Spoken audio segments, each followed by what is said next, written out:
Hello, welcome back everyone to another video Zoom. And my name is SeeWing Yee from the Yee Real Estate Network, a community of several thousand mom and pop real estate investors we are helping to achieve the American dream of real estate investing. And one of my good investors within my network is some of you already know, is Julie. How are you, Julie? Mhm. Fine, SeeWing. Good morning. How are you? Fine, thank you. Fine, thank you. Yeah, Good. Julie has accumulated a nice real estate portfolio that she purchased from our network several years ago, and she's doing well. And so Mhm. we could talk about what are some of the biggest challenge that why so many potential investors are or in the sidelines, not doing anything. So yeah, it's a high level discussion. So Mhm. Julie, so we can ask each Mhm. other questions and you can share your comments. So my first comment is that on his people know that, right? If you have average intelligence, you will know that more people has become wealthy through real estate than any other real estate asset class, right? Right. All, I totally agree with that. all one has to do is Google Mhm. Google the internet, Google YouTube channels, Google any social media, out there. I mean, that's historically that's the truth. And income property is the most the history's most uh multi most Maybe multi multifaceted investment. multifaceted Yeah. multi in hmm the most multifaceted, you're right, asset Investment. class, Yeah. hmm whereby because the reason why you not discussed that many times, hmm you're not only buying a cash flow properties where with the rent we're collecting, as long as we buy a deal that where the projected rent is higher than all your carrying costs, including mortgage, hmm tax, insurance, property management fee, vacancy Right. factor, maintenance factor, and at the end of the month, you still have positive cash flow. That is, Right. that is the benchmark. That's a blueprint. So, Julie, one more thing. Only in America. Look. hmm I migrated in my family and I to the United States when I was young, very very young. Okay, so in most other countries in the world, if you are born in a country that have a lot of limitations, either regulatory environment or religious environment or political environment, if you're born in the wrong country, you have your chances of achieving the financial freedom is severely limited, right? Right. So Exactly. only in America and certain westernized countries, the developed countries in the world, where you can be nobody, you hmm can come out of nothing and achieve hmm unlimited financial wealth. Okay, Right. in That does America, make sense. I yeah, agree. in America, there's no limitation. Okay, Correct. whether you are born poor, whether you lack the educational level, whether you have no money as a starting point, uh, Right. every adult in America have the ability to achieve financial wealth. Right. So Julie, one more thing I need to say. When I started risk investing several decades ago, hmm hmm there were almost no internet, right? I started, back then. Good point. Good I, point. I started, actually, I bought my first house in 1993 through the VA, 0% VA loan, 0% down payment, and I bought it in the Bay Area Mm-hmm. at that time, 35 years ago. Yeah, at that time, I just need a place to live. I bought it with Right. 0% down because I'm ex-military veteran. Mm-hmm. So, and I proceeded to buy several more primary homes with 0% down and buying those homes back then. And Mm-hmm. little did I realize, I I did not, but even though it's 100% financing, Right. I plan to stay for the long term in each house, typically 7 to 10 years each time I stay in a primary home. Hmm. And I didn't realize, the equity just grow. I don't even care Right. about equity growth. I just want to live a place to live for myself and my family. Right. So the wealth that I created is by accident. It's the fact that we bought in the right area in California, Yes. San Francisco Bay Area at that time, 1992, and then we proceeded to buy three or more primary homes throughout the decades. In Hmm. California, also with 0% down, Hmm. which is absolutely Okay. incredible, right? I mean, so I'm the prime example that I mean, just live in a house long term, or you Right. primary home or buy investment property, invest for the long term, and let your tenant pay down Right. your rental property mortgage. Right. Invest for 10 years. Real estate will always go up in value in every 10-year cycle, right? Absolutely. So I'm just curious then, what changed what shifted in you, maybe I should say, to go from just buying like a single family home for you and your family to all of a sudden now you're at a point where you're investing and you have, several different types of investments throughout, your portfolio. At that time when I did it 30 years ago, again, I have very little access to education. The internet was at its infancy. There's no Right. there's no YouTube channel. There are really Right. virtually no educational resources. I had to learn Right. on my own. Everything I had to learn Yes. by myself, right? Right. But whereas Hmm. today, with the artificial intelligence, with the YouTube channel, with the Hmm. internet and everything else, we have massive amount of uh, resources, financial education, real estate education. They're everywhere, right? Right. Oh, absolutely. 100%. Yeah. So at some point then you realized this could be more than just a single family home for myself, or for myself and my Yeah, family. Yeah. How did yeah, you make that shift? yeah. Because then I said, but after 10 years of initial ownership, from 1992 to the year 2000, I achieved so much equity on my home Right. Okay. accidentally. Then I said to myself, why am I have all this great equity and do nothing about it? I got A it.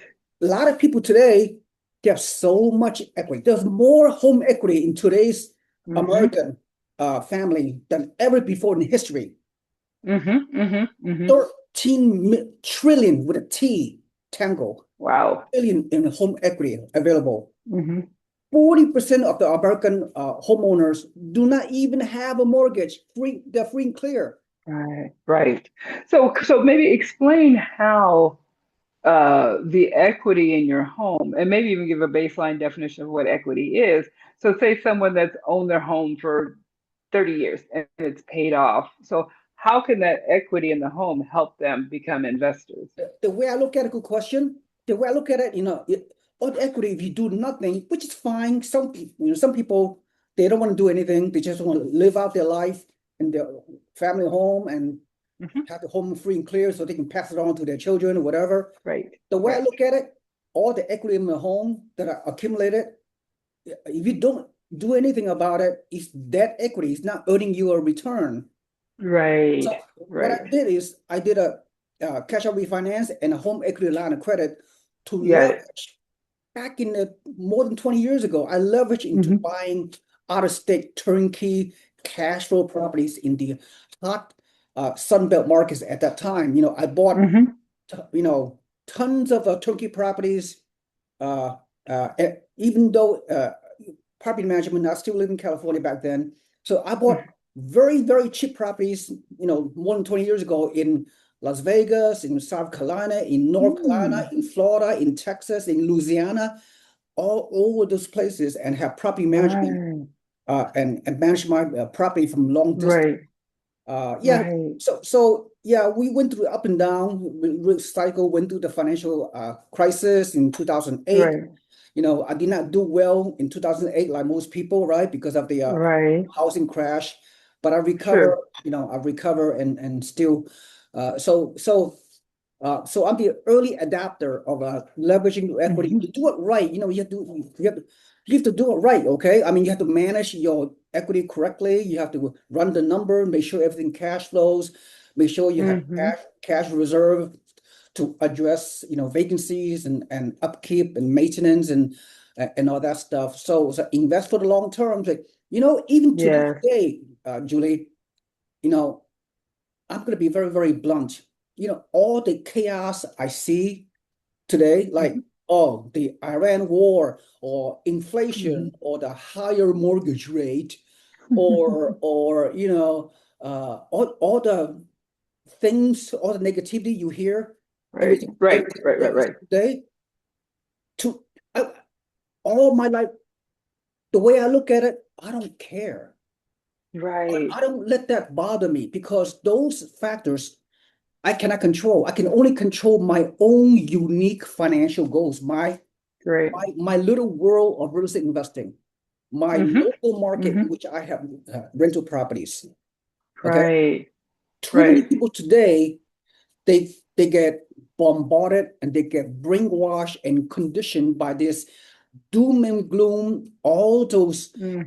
negative news that we're being bombarded into our brain Right. that caused a lot of the people that otherwise want to invest in real estate, cause them to Hmm. be paralyzed, analysis paralysis, Hmm. and Yes, stay yes, on I the agree. sidelines.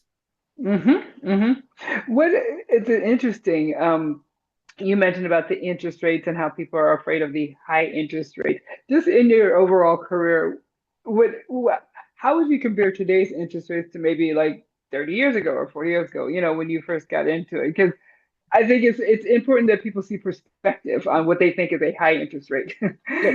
Look, good question. I mean, okay, I started investing in my primary home and then rental properties 30 years ago. But in the early 1980s, the the interest rate were as high as 18% in 1981, Right, 1982. right.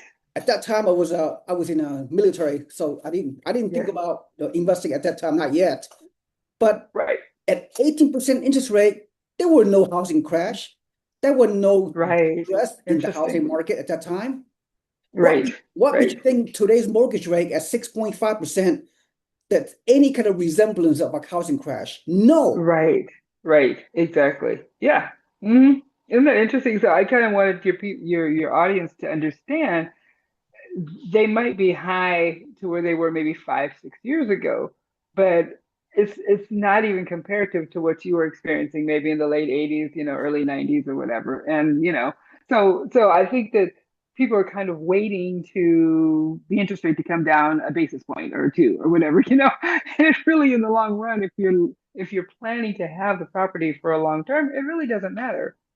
Julie, people who are waiting on the sidelines for whatever reasons, they they're making a big mistake. Right, right, right, right. Yeah. Hmm. And they will go 10 years from now, you know, they from today to 10 years from now, have they bought Yes. a property right now, Yep. 10 years from now, they're going to be happy. If they did not buy Hmm. today, 10 years from now, when their house increased by 50% or 80% in value 10 years from now, they're going to come Hmm. back and say, should have, could have, would have. Yep. Absolutely. Absolutely. And I'm so glad we made the decision to do it 5 years ago because like you said, we're halfway through that 10 years ago, or 10 years forward. And we have not been disappointed.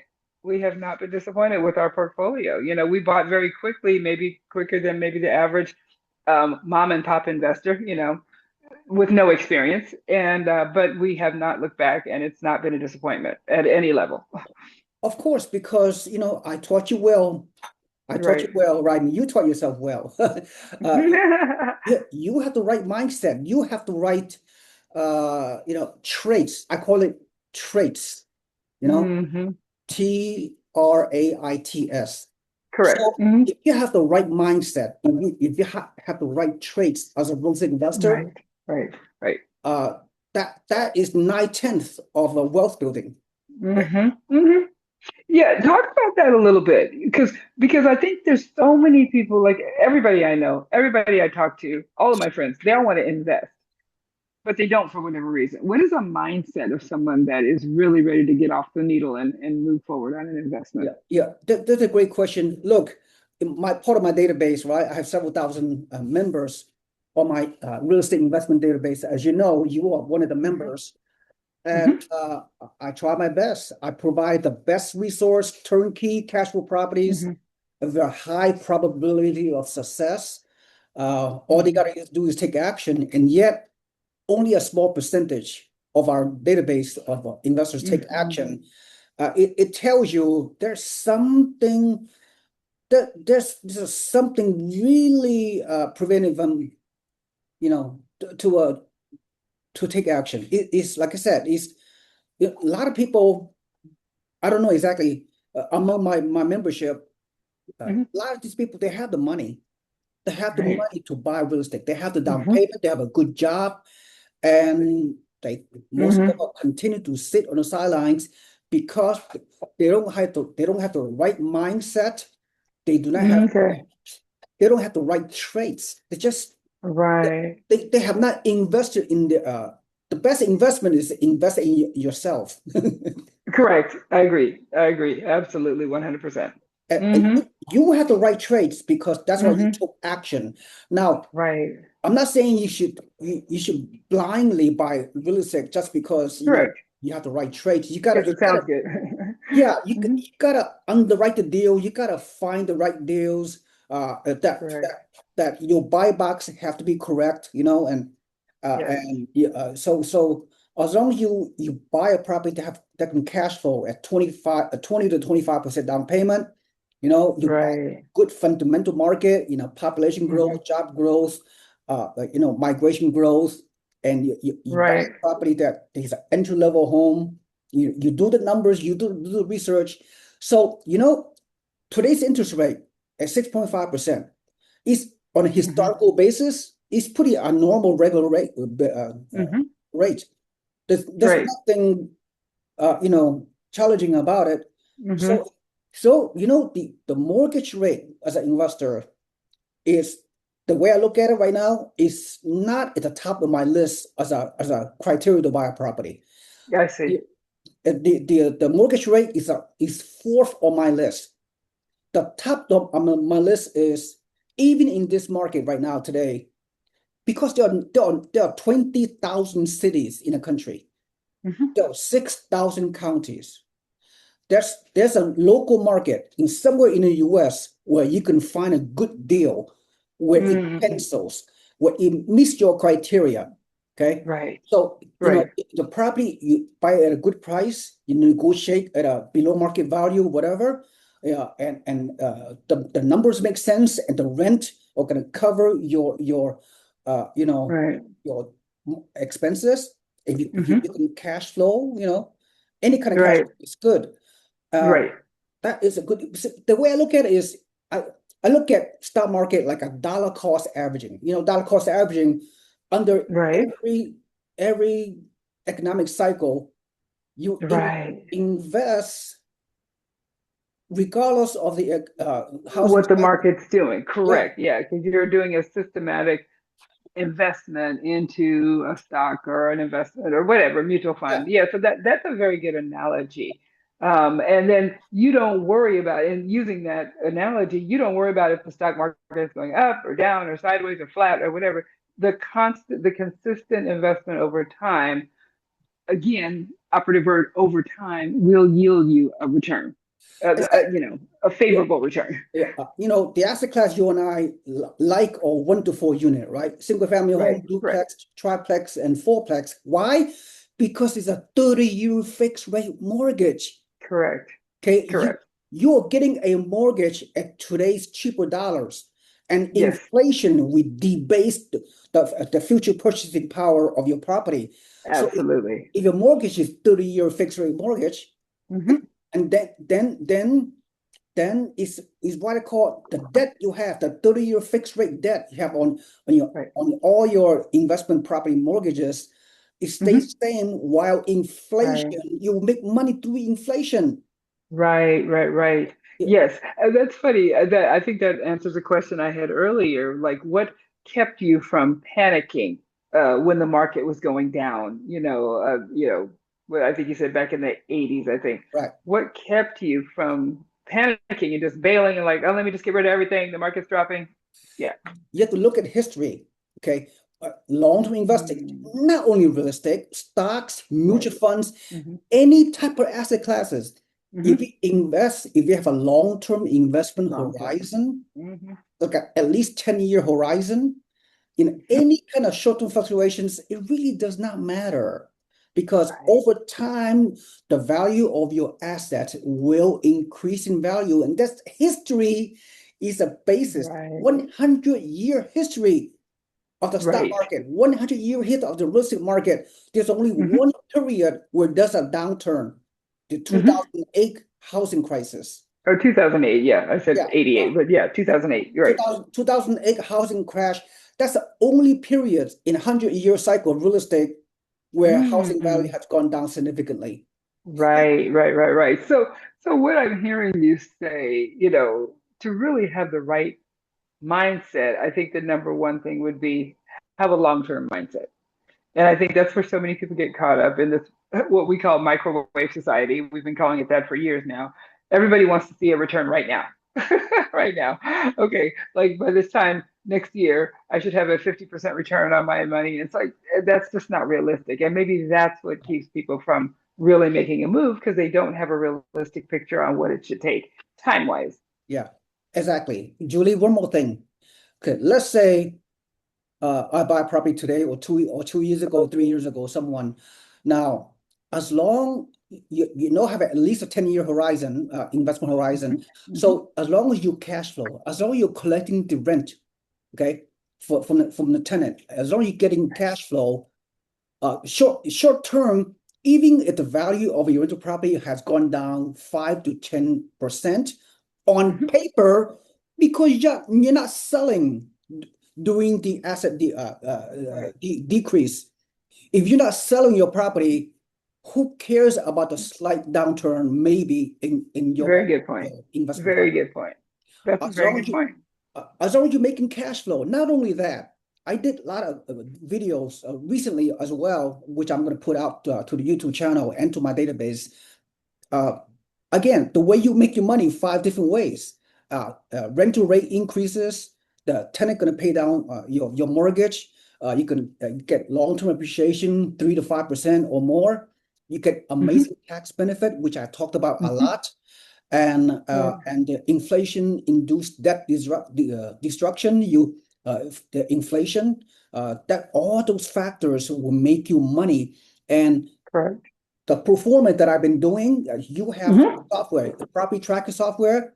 Correct. You see the performance, it shows like Hmm. 30 to 40% return on your investment ROI Right. in the first year.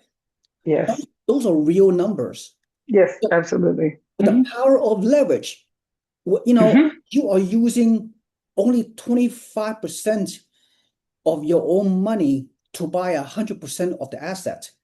Correct. Correct. Good point. How the power of leverage in real estate investing give you, mm, uh, mm, I mean, much higher returns because you have the power of leverage, which most other asset classes does not have, right? Hmm. Stocks and bonds, crypto, or Bitcoin, you cannot leverage. You cannot put a 25% down payment to get 100% of the value Good point. basis. Very good point. That's Yeah, a very good point. Yes. that's Yeah. So, yeah, this is exciting. I think really talking about the mindset because it's not about having enough money because there's a lot of people that have enough money. It's not about, I came from money, because it's like, 'cause like clearly what you said, you did not come from money and, to be where you are now. It's really about the mindset and understanding that this is a long-term investment, understanding what your buy box is. You talked about that a little bit earlier, and just being committed to the process over time. yeah. Look, we know, I mean, I'm not a human psychiatrist. I'm not a psychiatrist or a money doctor or whatever. Right. But but I have done a lot of studies over my lifetime, and I talked to a lot of investors. And it's not about how much money you have. Okay, I talked to a lot of investors that within their occupation, whether they are a doctor or engineer. Most of them are, most of our investors come from Northern California, Silicon Valley. Good, good. Huge amount of money. They make like Right. $300,000 a year. They have like $500,000 home equity. They have like a couple $100,000 of cash. They have good credit, Mhm, and they're part of my database. And mhm. most of them, they do not take action. They stay Right, they stay on the sidelines. And I don't talk to too right. many of them. The few that I talk to, they come up with this emotional response. Oh, uh, Mm, I'm waiting until the mortgage rate come down to 3%, or I'm waiting until there's a housing crash, 80% housing crash, then I'm going to start buying. Or I'm mm. waiting until the Iran war is over, or I'm waiting until inflation come down to 1%, or I'm waiting until whatever, right? Right, And right, they come up with all kind of ridiculous excuses. right, right. And the reason why, Julie, is because they they don't have the mindset. It's all Hmm. it's all about the traits. They don't they don't Right, they don't know what it takes to become a real estate investor. right, They look. You and I discussed this before. Uh, I look at someone's the way they were brought up. When you right. are age 5, 6, 7 years old, your money personality was already created at that time. That's interesting. Hmm. Your money blueprint was already entrenched into your brain at a very, very young age, Right. right? Look at your environment. If you're growing up at age 6, 7, or 8, your condition, your program into thinking, because you've been hearing either your parents tell you that or whatever, Right. son, don't you need to just when you grow up, just get educated, get a college degree, and Hmm. work for someone else, Right. work for a That's W two, true. get a W-2 job, and Hmm. just save to the stock market and retire age 65, and Right. you hopefully you can achieve financial freedom with social security, right? Right. Right. And they say, don't rock the boat. Don't invest in any other asset. Don't enter real estate. It's too risky. When you're young, you're conditioned by your surroundings. Okay. Hmm. And you subconsciously carry this limited mindset from your Hmm. environment into adulthood. So Right. subconsciously, you have this limitation. So That's interesting. if you do not um, reset your money blueprint when you become an adult, you will Right. always have this limited financial beliefs. Oh, Right. Right. real estate Right. is too risky. Oh, don't do that because you can lose. You can go bankrupt. You can if you lose your rental property, you can be homeless. Or you and your children gonna be living in a homeless shelter. All this negativity, Fear-based. all this Yeah. fear-based thinking. So the Hmm. only way you can become a real estate investor, the only way to have a mindset, you have to sit down, you have to look at yourself in the mirror. You have to reset your money blueprint. You have to subconsciously tell yourself all the negativity I've heard growing up as a child about money, whatever. Hmm. You have to acknowledge that is not who you are. These are Right. limited money belief system.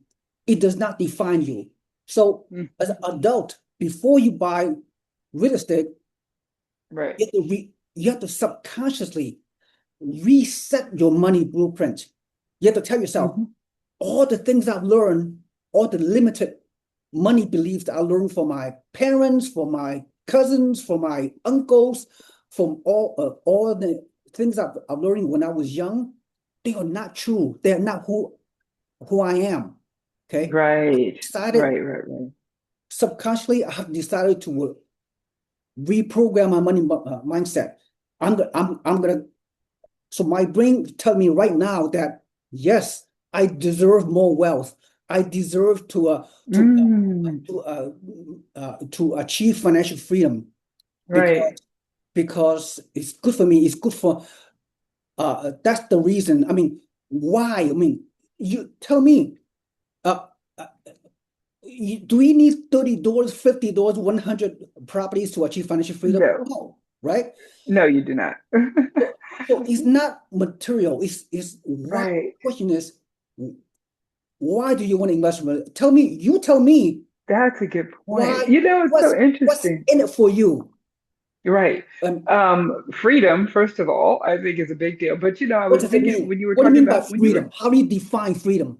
oh, just the ability to do what I want when I want, go where I want. I know you travel a lot. My husband and I like to travel. We're not traveling at the level that you travel, but that would be a goal for me to be able to do that and not worry about the income. You know, when you have investment property, it comes in every month, it comes in consistently, and you know you can count on that, you know. So I think that uh, understanding what is the ultimate goal. Like you said, why would you want to invest?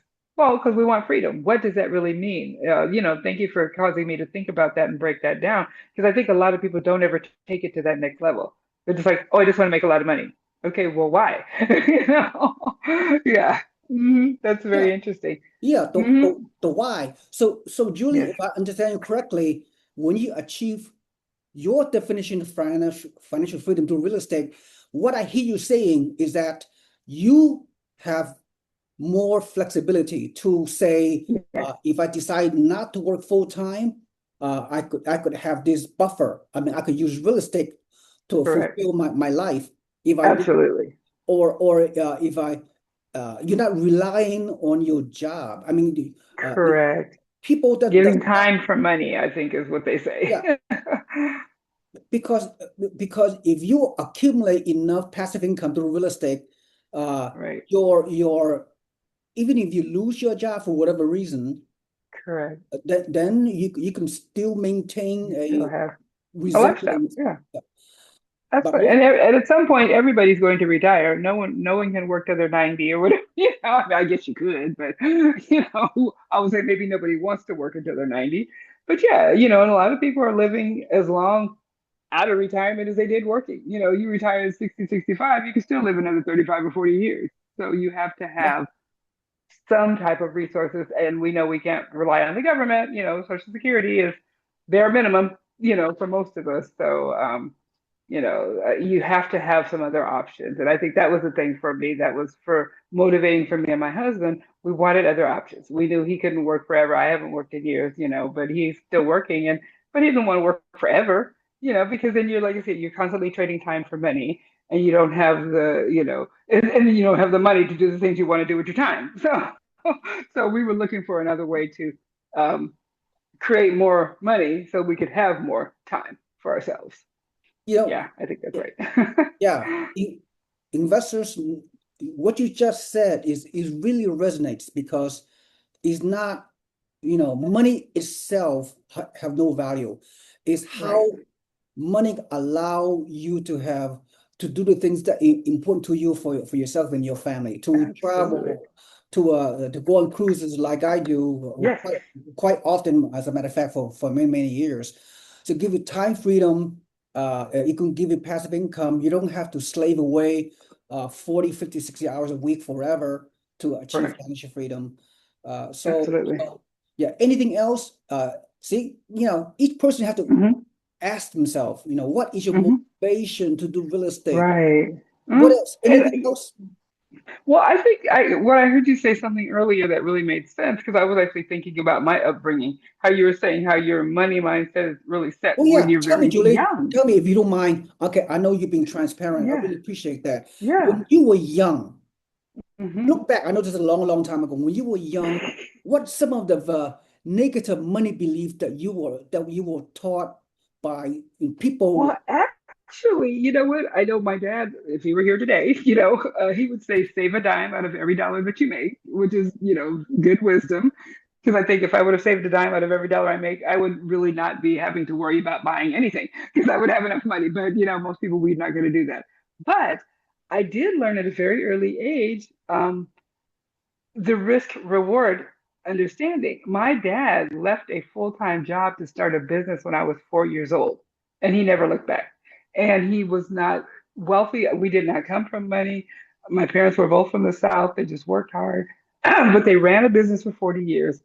And in the process, while he was running the business, he was also buying property too. You know, he bought a few pieces of property, a few pieces of land, built on one of them, sold one of them with the equity, you know, and I mean, for not having a big education, he read a lot though. And I think that's where I get my research mind from. He read a lot, he studied a lot, he looked at different options, and then he would make an educated decision based on that. So that's, I think, where I learned my ability or willingness to kind of step outside the box and think, okay, you don't have to work that 40 hours to, 40-hour job for 40 years or whatever, to get 40% less than what you made on your job.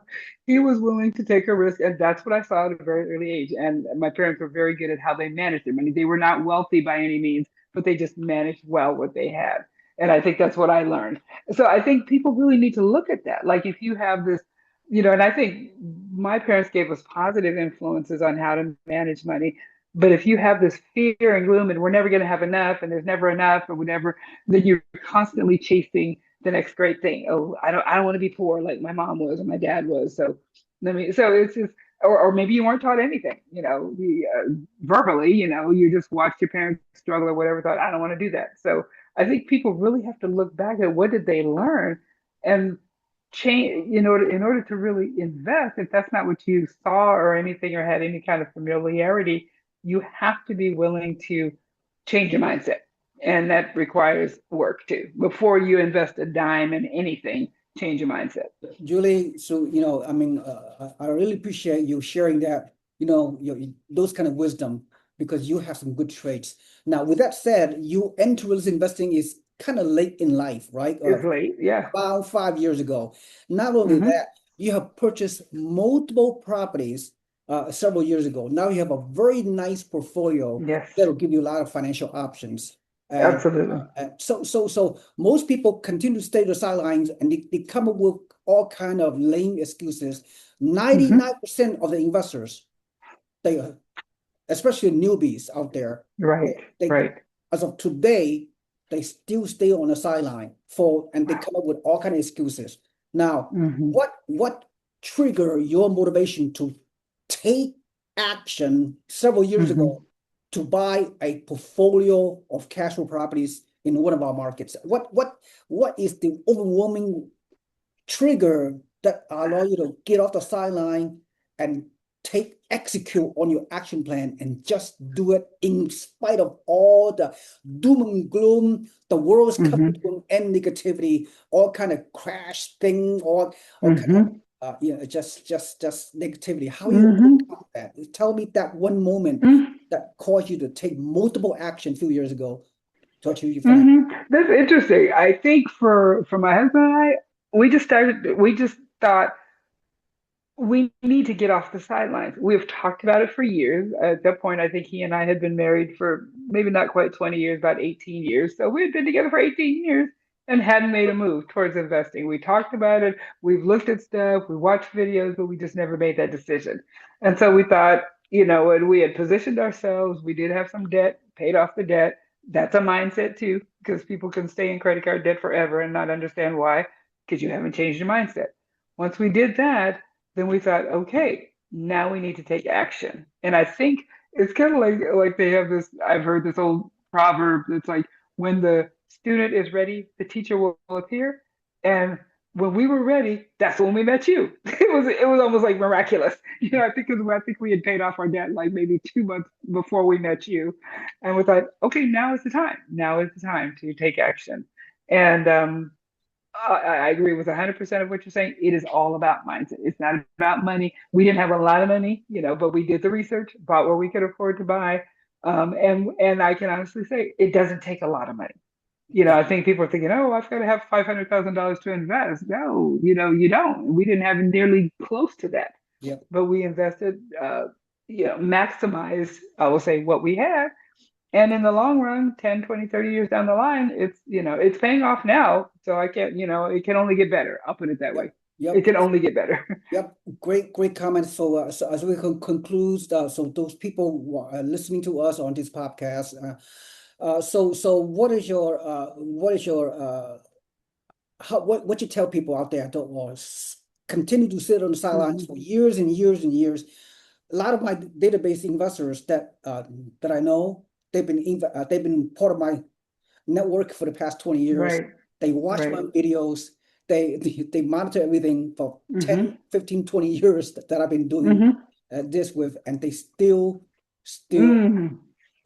doing nothing. They still sitting on the Right. sidelines. What kind of message you have for those people? Honestly, I would say it's not about the investment. It's not about the interest rate. It's not about any of that. It's not about how much money you have.